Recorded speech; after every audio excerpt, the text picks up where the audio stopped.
bitandukanye, hari byinshi bidutandukanya, aho tuva, aho tuba, uko tubayeho, eka nuko dusa, ariko hari ico duhuriye ko twese.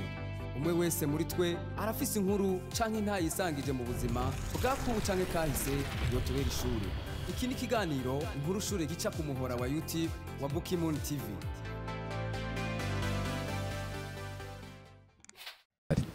Je natanguye gufyinisha novuga ko igihe novuga yuko neza neza no banatanguye gukora ku kintu gishobora gucapa, natanguye gukora ku makara no kungwa no ku matafari, ariko muri kanya gato yituronka ko kuja gukina ibindi bintu nko kubumba, gukora utuduga nyene nuko gucapa, wasanga nyene ariho nyene mbonekera nk'umuhanga kandi byaba ari ku rugero nyene rudasanzwe ku buryo nyene wasanga abandi banyeshuri bariko barantangarira canke abo abandi bana twaba turiko turakinana. Hari igicapo naciye ncapa c'ukuboko k'umuntu ariko aranitabi nyene umuntu nyene afise itabi gutya.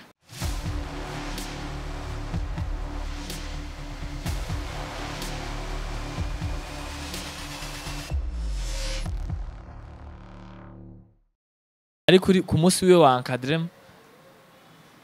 nta yindi activité nari mfise, navuga ati kom yanyagirije itabi, reka imisi yose azosange ndiko ncapa kino gicapo nyene.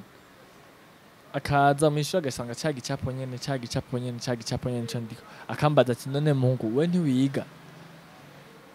Naye ndavuga ati turi muri école d'art naha ndiko ndiga ndiko ndacapa. Agarutse inyishikama yari yayindi nyene. Hari ijambo rero naciye nandikako sinza kurivuga, niryo jambo ritubwira iryo nyene. Ni ijambo umva nari natuntujwe n'ukuntu bwa mbere na mbere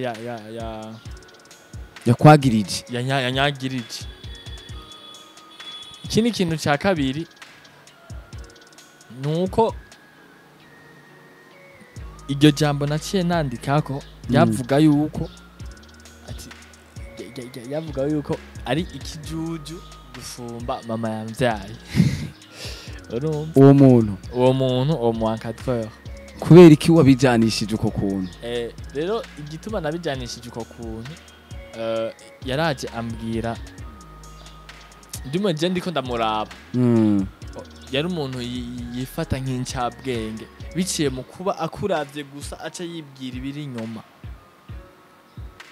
Ndimo yakonsidera ko uko kuntu abona umuntu akaca atera décriva caractère ziwe yuko hariho hahagaze ukuba incabwenge. Nanje nca ndaharura ati none nimba kumenya umuntu ariho hahagaze kuba incabwenge canke kutabayo, ko mama wanje amusumbya ubwenge kumenya bisigura ko amusumbya n'ubwenge. Urumva? Rero aca yumva bayetushe kubera ko ndamusize hasi par rapport y'umugore. Hanyuma gato yo jambo araribonye, yararisomye ararimenya, arabona yuko duma ubanye igijambo hariho ukuntu phrase zishobora kuba iri formule ukabona ko urisomye ukacumenga niwe riko ribwirwa wewe. Wowe uri kurabisoma, uje kubisoma wese akabisoma umenga riko ribwira. Rero hari haciye amezi 3. Urumva ni hafi trimestre yose, imisi yose asanga ndi kuri cya gicapo nyene. Hanyuma kandi ikindi naco burya kiri no mu bituma aba artiste batinya gucapisha ikaramu, aba artiste benshi nuko imara umwanya munini. Jewe na profise kwihora no gucapa umwanya munini. Hanyuma ko nagize iyo réussite yo gucapa umwanya munini bica bituma dessin iba nziza naje ku rugero ntari ndavyitezeko. Kuko ama dessin yose nacapa twayacapa umunsi umwe canke imisi 2.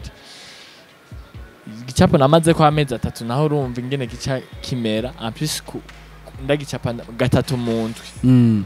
Hanyuma rero acaba yumva nyene abayetushe abaye nyene offense bivaye no kunda amisi kijuju mugabo mu buryo utari direct. Yabimenye gute ko ari we? Aho niho dushaka.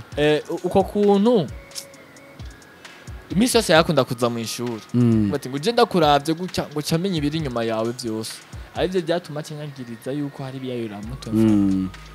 nanje abo twabanye nabo tubana ubu barabizi ntaco na kimwe nigeze mfata muri ivyo byose. Hanyuma amaze kubibona arabona bivaye n'amajambo akunda kuvuga hamwe n'ayanditse ngaho arabona ko bifitaniye isano. Bo nyene acarampamagara hanze aransaba ikigongwe, nagize kuba nihoye mu buryo buri indirect. Hanyuma ngira no gucapa ikintu neza kuko naciye najewe mbaye impressionné ati bya bintu birashobora nyene gukora ikintu ni technique dimo iri impressionnant mugabo byafashe umwanya.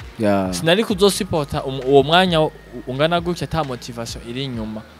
Motivation yari uko nashaka kwihora mugabo bice bitanga ikindi kintu naciye numva ko nogira nka challenge, hanyuma ndagikore mu bundi buzima no mugihe ntazoba ndiko nihora bien sûr. Hanyuma mbere binanzaniye n'amahera nkuko biko birabikora ubu. Dushaka rero utubwira leson wakuye kuri ako kantu wacafye ingene wihoye ucukuramo na réussite umurongo waciye ufata.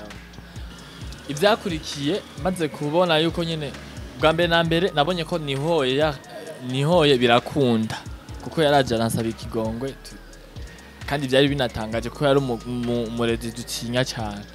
Hanyuma ubwa kabiri cafye igicapo ciza gusumbya ibicapo byose nari maze gukora muri ico gihe. Hama ubwa gatatu ni forme d'art canke ni technique idakoreshwa kenshi imaze gukoreshwa n'abantu bake. Icava kukuba batayikoresha ni uko ifise ingaruka zibiri zisaba ko maîtrise kugira ngo ubu maître muri yo ni uko kwanza ntifudika, hanyuma comme idafudika ikwexija ko uba concentré cyane. Hanyuma ivyo bintu bibiri navyo ni ibintu uza kumetriza haraciye igihe kinini uriko urakora ubutaruhuka. Rero ndabona ko bikunda ico gihe nshaka ko no capa rero n'ayandi madessin nyene ari inspiré n'ubundi buryo ntagomba kwihora bien sûr canke ngomba no kurondera ifaranga. Hanyuma ikindi naco ciyongera kuri ivyo tugeze ngiye gufatira ku buzima bw'abahereje kuri iryo shuri nizeko canke n'abandi ba artiste baba autodidacte. Bo bumvise ngo umu artiste babona umuntu uza guhamagara ati ncapira itondezi n'umuntu bariko baramwa uce wandika ko na salo, hanyuma cyo ndaguha ivyo 100 ingahe utaha. Hakaba n'abandi ati ncapira mu ntari karanwa amata wandike ko cafetaria, nizo diri zari zihari nk'izabacafyi. Hanyuma hakaba nyene nayo ma portrait yaba akozwe muri peinture. Cette fois-ci rero hari habonetse ikindi kintu umuntu ashobora kuzorondera umuntu wundi kugira ngo ahande iyo service hanyuma aronko mahera ariko gucapisha ikaramu. Hanyuma mugabo kugira ngo umuntu yumve yuko yokwemera kuguha amahera 100 canke 200 kubera ko igicapo abonye wacafye biba bivana n'urugero nyene abona ko ugezeko. Ndavuga ati imbere yuko ntangura kwiyumvira ayo mahera niki, reka mbanze ngerageze gukora ibicapo byiza canke birimo ubuhanga kugera ku rugero rw'uko umuntu yokwipameta kumpa ayo mahera yose ata mutima uri kurasimba ngo arazimbwe abone ko ari amahera mérite koko. Ico gihe niho rero nace ntangura kuza ndaraba kugerageza kudekuvwa abandi ba artiste bari kure cyane. Niho namenya abo ba John Casas, abitwa Alan Barbo bo mu Butaliyano. Mu nyuma nza no kugaruka ku ma technique yo mu bihumbi mu binjana bya 17, 16, 15 by'aba artiste ba kera bakoresha iyo technique ya eau forte kugira ngo bimfashe ko yari yo technique umenga igomba gusa na style. Yari technique bakoresha ko kantu umenga ni plume ariko kandi baba bakoresheje akantu kari metallique bagashirako amatre, hanyuma bagaca hariho produit basukako hanyuma bigaca bitanga iyo image. Iyo ni yari technique imwe mu zindi nkuko hariho peinture à huile sur toile, peinture acrylique sur toile, hakabaho peinture à eau. Ayo yose yari amatekinike yamye ahari kuva kera, mugabo gucapisha ikaramu bigiye kugira revolution vuba, nta n'imyaka 20 vyoba biramara. Hamwe tuza kurondera umuntu yoba yaracafye igicapo c'ikaramu ku buhanga buhanitse, ntitwomutora imbere ya 2005. Bose tuza kubadekuvwa muri 2010, 2013, 2014, 2016 ariho natwebwe twagiye kubitangurira turi kumwe n'abandi nk'abitwa ba Don Kevin, ba Daniel Kibamba, ba Oleg Dev n'abandi ba artiste benshi bahavuye biyongera hama maze kubona nyene ko nkeneye ubumenyi bwomfasha gukora dessin nziza d'impression umuntu ku buryo yokwipermeta gusohora amafaranga yiwe canke appréciation dimo inshimisha. Navuze ko ngiye kubitravail ariko kuko kugerageza kumenya aba artiste bo babikora canke ama œuvre d'art ya kera yoba yomfasha guperfectiona iyo technique. Mu ma technique nyene ari classique navuze nk'iyo technique ya eau forte hanyuma na lo stylo en soie. Ikindi kintu rero cyamotiviye nuko entre temps nagomba ko ncapisha crayon nayo nyene ku rugero rudasanzwe, mugabo bikanyexija ibikoresho bizimvye. Burya crayon mubona ntabwo ari zo bacapisha iyo ushaka gucapa nyene ikintu professionnellement, ukoresha crayon zishika mu bwoko bushika 18 zirafise amanimero atandukanye, mugabo ubwo je nashobora kuronka hafi bwari nka bubiri gusa, HB hamwe na 2B canke na 4B, naho nyene wayiguye ko nyene uyikuyana kure. Ariko nkaraba ukuntu ku karamu ton yose nshaka ndayironka ku kintu ico gihe yagugwa 200 n'urupapuro rwanje rwa 200 nyene, nkasanga ndiko nkora ikintu uwa crayon bimwexija ko aba yakoresheje ibikoresho biri importe bizimvye. Uwa peinture nawe bimwexija toile ubwayo utaracapa utaravuga ushira ko amarangi irashobora kugukonsoma amahera ashika muri 40,000.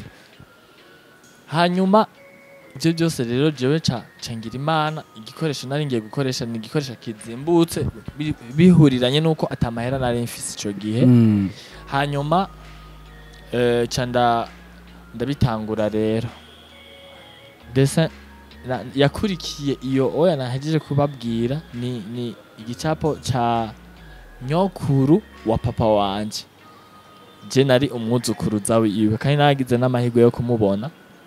Rero amaze gupfa hari ifoto yari ihari kuri nyokuru, rero we wari direct naciye ndayitora nja kuyigana, ndayigana mbona ndayisubiyemo neza na yakaramu nyine birakunze.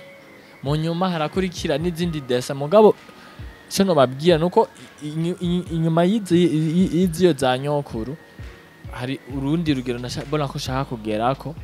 Ubwo rugero rero rwanyegizija ko maîtriza ukuntu irangira iseseka. Burya hari urugero ugerako iyo uri kurasesa irangi, iyo uri kuracapa irangi ikaguma gisesa. Ikosa rero ryagaruka kenshi nuko hari gisesa ku rugero rwinshi ugasanga birononye igicapo gaca kibuko ntarinda bishaka. Avec le temps ndabimetriza navyone. Mu nyuma ni challenginga ko nogerageza gucapa ikintu kiriko amadetail menshi. Nk'ubu nkacapa nk'ahantu hari amazi nk'ikiyaga, challenginga en même temps ndi challenginga gucapa un paysage iriko umuntu yari umuntu yitwa d'ailleurs n'umuntu w'umucafyi nawe nyene yitwa school boy. yari foto yifotoje ari impande ya faye y'amazi, chute y'amazi ijya iyo mu Rutana. Urumva avec les détails z'amazi, z'ivyatsi n'iz'umuntu bwiwe, ni challenginga ndimo kugerageza kubisubiramo n'ikaramu. Ndabikora navyo birakunda.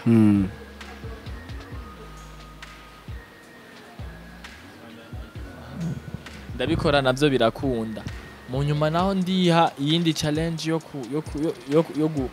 yo kugerageza gucapa umuntu burya abantu gucapa umuntu hari abantu bagoye gucapa bivaye n'amadetail yaba bariko niho ni challenge nza gucapa umuntu afise uguya capa saidobera hino mbona navyo nyene birakunze nubu hariho ibindi mbona ngikeneye gucapa nko gucapa nka flu gucapa ikintu gifise effet ya flu navyo nyene nabikoze birakunda ubu kintu ndiko ndagerageza nko gucapa ikintu gifise umwotsi nk'ubu kiriko kirasohora umwotsi canke hari igifungu canke igicu nivyo navyo ndiko ngerageza kumetriza navyo nyene beruka gukunda mugabo haruhande y'ivyo sinovuga ko gucapa answa arico kituma umuntu agera kure ilevre uragerageza gukora ikintu gishobora kwimpressiona umuntu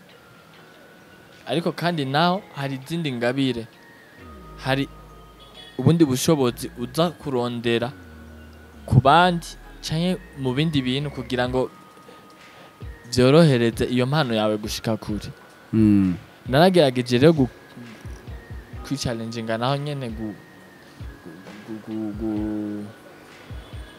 kuba umuntu afise nyene connection n'abantu benshi kumenyana n'abantu basanzwe bafise nyene bari branche mu bintu bya entertainment canke ibintu byose byondonsa ama opportunité yo kuba visible nk'umu artiste aho naho byanyexija ko mba umuntu yihanganye kuko usanga benshi n'abantu bafise ibintu bari busy navyo biba byoroshe kubaronka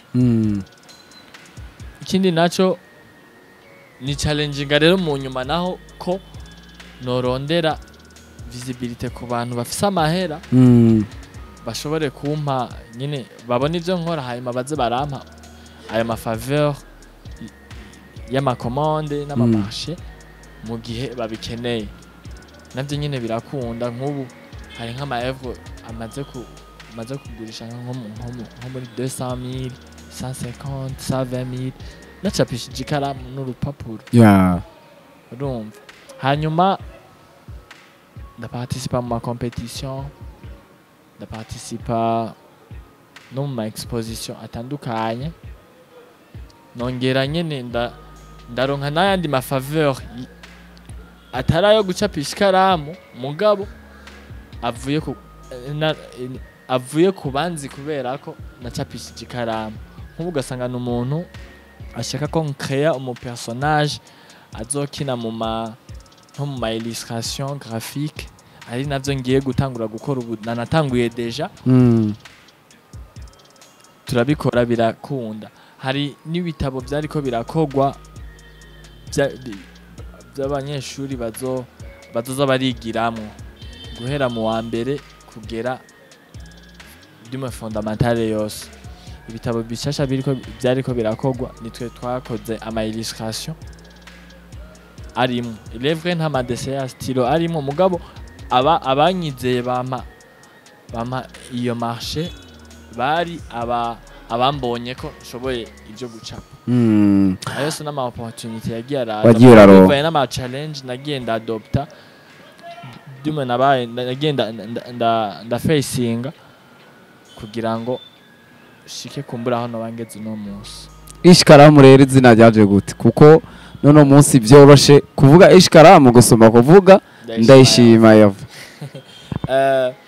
Yish Kalamu d'abord yish ubwaryo yish ni akajambo kavuye muri ndayishima naryo rikaba ari izina nahawe na papa niko d'après ivyo bambwiye ni izina papa wenyine yahisemo kunyita avuga ati abandi mushaka mu mwita yo mushaka mugabo je ndamisi ndayishima ni izina reka kandi ndanakunda cyane mugabo ni rirerire ku buryo ndarishize ku bicapo by'abandi nk'umuntu agiye gutanga kado yo mu fiancé wiwe akabona handitse ko ndayishima ryose wamenga vyotanga iyindi image umukiriya nivyo muryohera ndimo byatanga nyina akambutiyaje rero fait yuko ari rirerire wamenga ntivyobera icankura ko utudome imbere ariyo a hamwe na nda inyuma hasigara ko kayishi. Hanyuma karamu naryo muri generation yanje y'abartiste abagiye bari connecta barakrea amapage yabo ku marezo sociaux benshi bakunda gushira ko ngo art dollar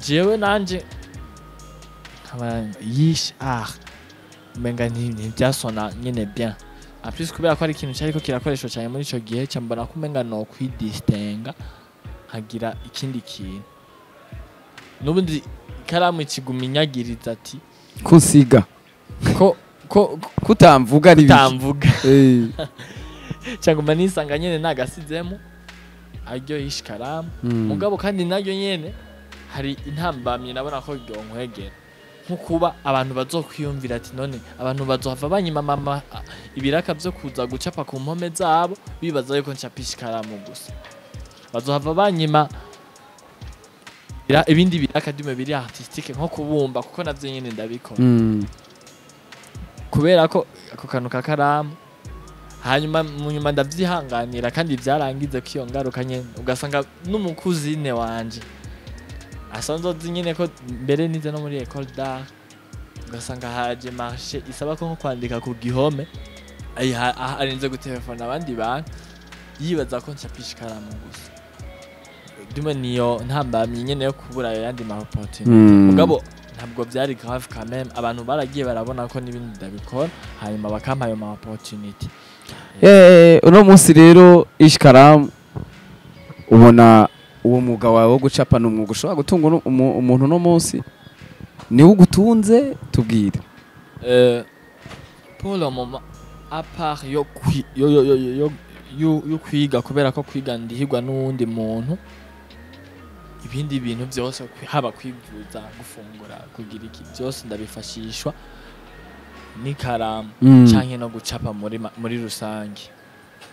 Hanyuma ikindi kintu novuga burya iyo hageze kuvuga ku by'ubutunzi nkuko maze iminsi ndavyigamwo bavuga yuko source de revenu imwe iri dangereux. Si byiza kugira source de revenu y'amafaranga imwe. Uronse ikintu amafaranga muri iki cugura ihene cugura ikindi kintu hariya kugira ngo naco gishobore kuza gusahiriza. Ico rero nkundira nuko ushobora gukaya source de revenu yindi kandi iri artistique. Nk'ubu haruhande yuko nshobora kuronka amahera bivuye muri uko gucapa ndaronka ayandi mafaranga avuye mu gukora ama illustration graphique ajya electronique du mari digital bashobora gupibya ku bintu biri electronique d'une façon électronique. Hanyuma ivyo deja navyo nyene birazana amahera menshi. Hanyuma nimba hariho nk'ihene nagutse nkayibitsa hariya kwa nyokuru nayironse mu mahera avuye muri naho iyo mpene nayo nyene yonzanira amahera ubwayo bisigura ko nayo nyene ndahabwa na rero irashobora gutunga umuntu mu gihe ubyifashemo neza ugagerageza no gukaya yandi masource mugabo avuye kuri biroroshe kandi biri n'andi ma business uba uriko urakora araboneka cyane. Uzurabe n'abantu bari baba artiste iyo akeneye kugurisha telefone yiwe aronka umukiriya n'ingoga kubera ko deja arafise abantu bamusuiva benshi ashitse ikintu ku marezo sociaux yiwe ati ndiko ndagurisha ikintu kimeze gutya ya visibility asanzwe afise muri bijya bintu akora bitera nyene aronka umukiriya n'ingoga. Gira akantu ka jambo hanura abajene muri usanga abajene bazi ko atacu bashoboye nkuko wari uzi ukiri umwana jewe ndayishima ndi zero. Jewe ikintu no hanura abajene bwa mbere na mbere reka mpere ku bantu biyumvira ko atangabire bafise namanumva abantu bariko nk'ubu ngo yishuraze gucapa mujeho narabuze ni ikintu na kimwe nshoboye. Abantu nibo umva nohera ko cyane abantu bariko bariyumvira ngo talent iyo uzushaka unabaza abantu ubabaza mbwira ubwoko bw'amatara uzi bazokubwira ngo kuririmba gucapa kuvuza gitari kugira ibi n'ibi n'ibi iyo turiko turavuga talent kugira nk'abantu bizi ibiharuro na je naho ntari ndabitahura cyane ni ensemble iri infini baca batahura icyo shatse kuvuga talent ni ensemble iri infini mugabo hari ibintu byinshi uba ushoboye nk'akarorero nk'abajya abantu bakoze omo abo bantu bakora amaproduit yo kumesa hari n'igihe usanga ari umuntu yari azi kumesa cyane gusumbya abandi urumva mugabo gusa kubera ko yamenye ingene abidandaza hanyuma akagera no ku rugero yangaje abashimiste bakamukorera na produit ashobora gukoresha ariko aramesa bica biramutuma abo mugwiza atunga kuko yashoboye no kumonetiza icyo ashoboye hanyuma muri uko kuvuga yuko atampano nimwe bafise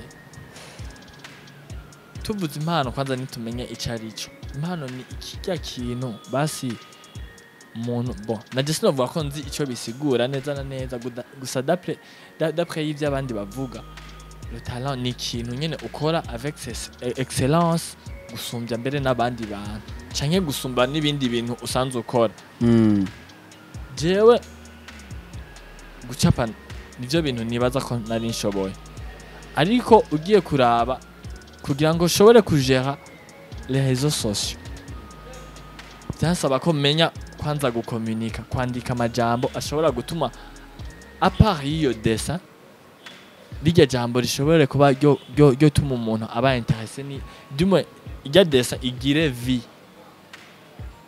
shira umuntu muri image yaho iyo dessin ari film or que ari kintu kiri image kiri ngaho byansaba ubundi bumenyi bwo kumenya kumetriza guformira amajambo meza ivyo navyo bica bisaba kwiga indimi no gusoma cyane kugira kumenya ivyo urimo nimba ushaka kwiga kuzotwara umuduga bizokuexija no kumenya ingene bashiramo ipine ingene bazungurutse irya boro y'isopane nimba ushaka kuzoba umumenyesha makuru bisaba yuko umenya indimi hanyuma bigusabe yuko ubura umuntu nyene uri sociable canke sinzi kumbura urazi n'ibindi bintu byinshi bituma uwo mwuga ushoboka ikintu rero talent ushobora kuyifita ari imwe bikugeze kure nibaza ko ni message ku bajene cyane yese reka tunafata nakanya dusozera ugira akajambo ubwiye abakunzi ba Bukimun TV Bukimun TV abantu bariko barayikurikirana uno munsi hari abataragira ama subscribes urazi ko navyo ari ibintu biza gufasha channel ubwayo nibayakore hanyuma apa y'ivyo ni initiative nziza y'abantu bashobora gushira talent z'abantu ahabona canke bagafasha abo zagiye ahabona bakamotiva abo zitaraja ahabona rero novuga ko ari gukora dumwe kubashikira ni ikintu gifise ico kivuze nk'umuntu agomba guteza imbere uwundi canke guteza imbere igihugu canke gushigikira muri rusange Yish Kalamu tugushimire ndabashimiye nanje asante sana twari kumwe na Yish Kalamu mwamubonye Kalamu ni mutunzu no munsi ikaramu nishobora gutuma nishura ryiga akigaburira agashobora gushopinga akambara neza numujene afise urugendo rutari rugufi ndetse nibaza ko benshi mwagize ico mumwigirako ariko ndabashimire cyane mwebwe mwahisemo gukurikirana ibiganiro vya Bukimun TV. Mwakoze gukurikirana ikiganiro iNkuruShure gica ku muhora wa YouTube wa Bukimun TV. Twandikire kuri izi nimero nimba wifuza gushikiriza intaye yawe canke kwamamaza ibikorwa vyawe. Gumana natwe kuri Bukimun TV.